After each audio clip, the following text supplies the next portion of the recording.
So you see, it's very interesting because we have here two young designers.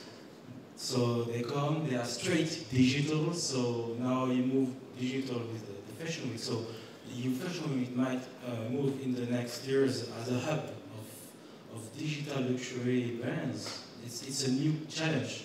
It's new players, you know. How are you going to handle this? Those guys that come with the Facebook, with the, maybe with the eBay store soon, and Pinterest and everything? This is what we support, and this is what we are doing actually for a few seasons. Because you know, there are so many magazines in Russia. Not so many as in France, but in Russia there are all key magazines, from Vogue to, let's say, Harper's Bazaar. But no magazines in Russia make certification for the circulation every month. So let's say Harper's Bazaar claims that their circulation is something like 80,000, 100,000 copies per month. But the reality is completely different. And the circulation of Harper's Bazaar in Russia may be something like 25,000 copies. I don't know exactly. I know some figures from the key distributors, so I can, you know, make application and just think of it at all. But my estimation is 30,000 copies maximum. And the distribution channel of Harper's Bazaar Russia is, I would say, is not as luxury as they expect, because they put it on newsstands, and this is not a luxury way of distributing the magazine. And maybe the audience, which are interesting, let's say, for Noir Basic or for Leonid Alexeev and Harper's Bazaar, maybe something like 5,000 readers per month. The average Instagram blogger in Russia has 10,000 followers. Our page, which we started supporting well only this year, our page in Facebook has 10,000 followers. And some opinion leaders, they have 50,000 followers and so on. So you could imagine that, but Harper's Bazaar still have a lot of advertising inside. And I'm quite curious, does it work or not?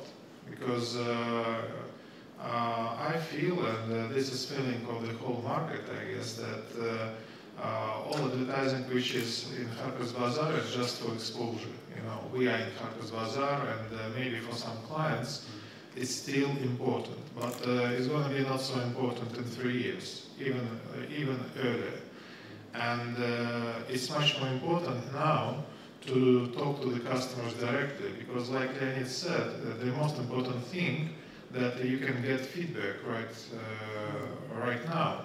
The most important thing that you can see all the people connected to your page in Facebook. If it's not, internet robots, you can see all these people. You can see their profile. You can see what they like, and so on and so on.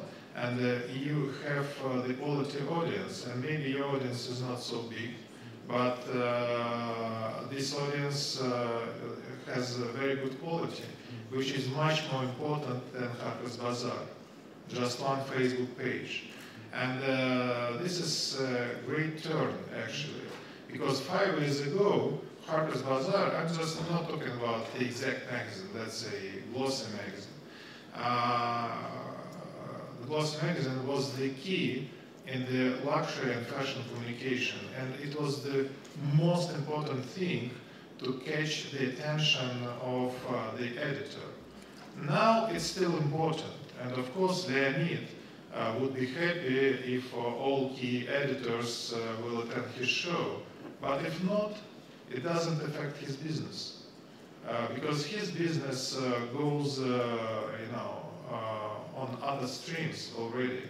And not only his, but for a lot of young designers, because we Russian fashion is quite young, and we have some established names, of course, like Slav Zaitsev, who opens Mercedes-Benz Fashion Week Russia. He just turned 75. We have Tatiana Parfenova. We have a lot of established brands, established designers, but mostly and most advanced part of Russian fashion is quite young. And they develop their business in different way. And editors became not so important. Bloggers are not so important too yet. And bloggers will be not, I mean, some exact bloggers will be not as important as editors anyway, because if we talk about editors, maybe we have 20 editors in Moscow, but we have 200 bloggers already. And in 2 years, we're going to have 500 bloggers, and we're going to select. Because we can't, Leonid can't invite to the show 500 bloggers. It's going to be, you know, a mess. And so every designer should be selective. Like a fashion week, we are selective. We are not accredit everybody who wants to be on the venue. Yeah. We just pick up the best ones, because it's not the ribbon fashion week. It's quite, you know. Only the best. Yeah, of course, it's all about the best. And if we talk about luxury stuff, we should pick up the best, and we should leverage. You mentioned feedbacks on humans, so I would suggest to take some questions from the room, if there is any questions. Please, do you have any questions to ask?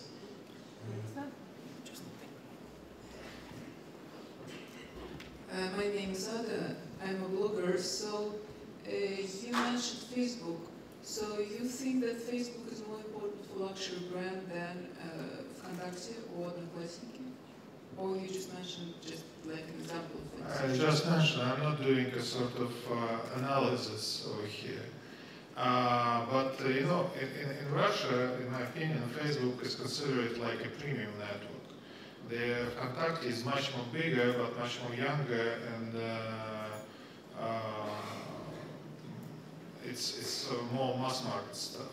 I think for any brand, it's very important to go in every big network. If you are on Instagram, you should make your page on Pinterest, finally. So you should go on every network, because as it was said on previous presentations, the trends are changing. You know, MySpace was the biggest network just 5 years ago, 7 years ago. It was huge, and everybody was crazy about that. Now it's done, and was sold out something like $20 million. It's nothing, you know, comparing to other networks just created a couple of years ago. So it's changing. So you should, you know, keep the trend. But I think for luxury brands, it was also well presented before here, how to use and to use all these channels. Because, for example, we did this fashion week, we did collaboration with New York Fashion Film Festival. This is short movies about fashion and created by famous directors, famous photographers, and so on. We got international content. International short movies, the selection done by New York Fashion Film Festival. And this is quite interesting, because there is a very funny movie. It's going to be shown today on the venue in Manege, directed by Roman Polanski for Prada. And this is the way how luxury brands develop their image, because this movie is not for television anyway. It's just for viral distribution on internet, and it becomes much more important than even TV advertising. In Russia, television is still big, because it's quite cheap comparing to other channels, and comparing to, you know, let's say United States market, because television in the United States is much more expensive. And that's why still a lot of advertising comes through television also. But internet's raising, and internet raising, and I think it's going to be changed. But if we talk about networks, for us, we just decided for the fashion week that Facebook is much more premium, and this is the I would say the first distribution channel for us. And we developed Facebook firstly. Contact is a secondary option for us. And but anyway, we're on Twitter. We created account in Pinterest. We have account in Instagram, and we develop all of them. And I think you should keep 5-6 networks at the same time. It's the point. One question in the back. Okay.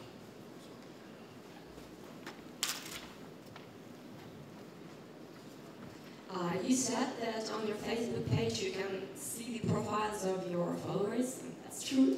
And I want to ask, do you really look through the pages, the profiles of your users, just to know the expectations? And if you do, well, does it work? Thank you. Can I answer? Can I answer? Yes. Well, as you probably know now, fashion has been divided into into new segments. We don't talk anymore about luxury and mass market. We're talking about Zara having selling to everybody in the world, and we're having all other brands based around it. So right now, fashion is about small communities. And as you know, Russia has a community of people who consume fashion. In some places, in some cities, this community is about 40 to 50 people. So there is no point of advertising in magazines or on the street, because those people who buy those magazines will never buy your product. You need to get to this 50 people. And right now I just checked my Instagram followers are, well, the number of my Instagram followers are 1,138 people. Well, okay, 200 of them are just fans or my friends, but the rest are the people who want to buy my product. And of course I go and check on their pages. I want to see what aesthetic they like. Did they go to Spain or Bali? Did they shop elsewhere? I'm sorry, I'm not promoting Instagram. I'm just saying that on the social networks, what do people, what do they photograph? What do they take pictures of? Of what they have. They take pictures of their shoes. They take pictures of their brands, of their food. So you can get immediately into their lifestyle. I don't want to know, are they married? Are they sexy? Do they have like kids? I don't care. I want to know what other brands they prefer. And every day I go to my page on Facebook, and you know, Facebook is connected to Instagram, and I check what's new, what news do they have. And according to this, I change my aesthetic slightly. As I see that people have taking pictures all the time of their t-shirts. They have t-shirts, they have cool prints. I know that they already have these t-shirts. I don't need to sell them any more t-shirts. I need to make something else. So the point of social networks and sort of tracing social networks is about learning about your customer. Before we had this survey, we had to go and ask people on the street. We had to go and place some woman with a questionnaire in the shop, asking our customers questions they don't want to answer. Nobody wants to tell you what they have, what they buy.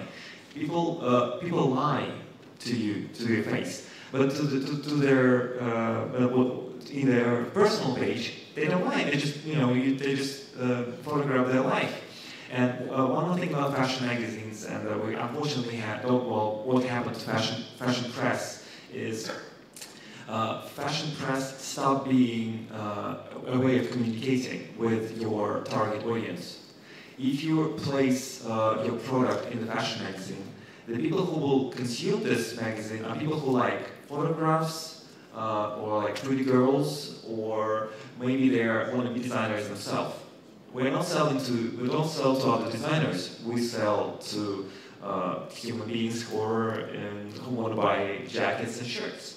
So if you go into fashion,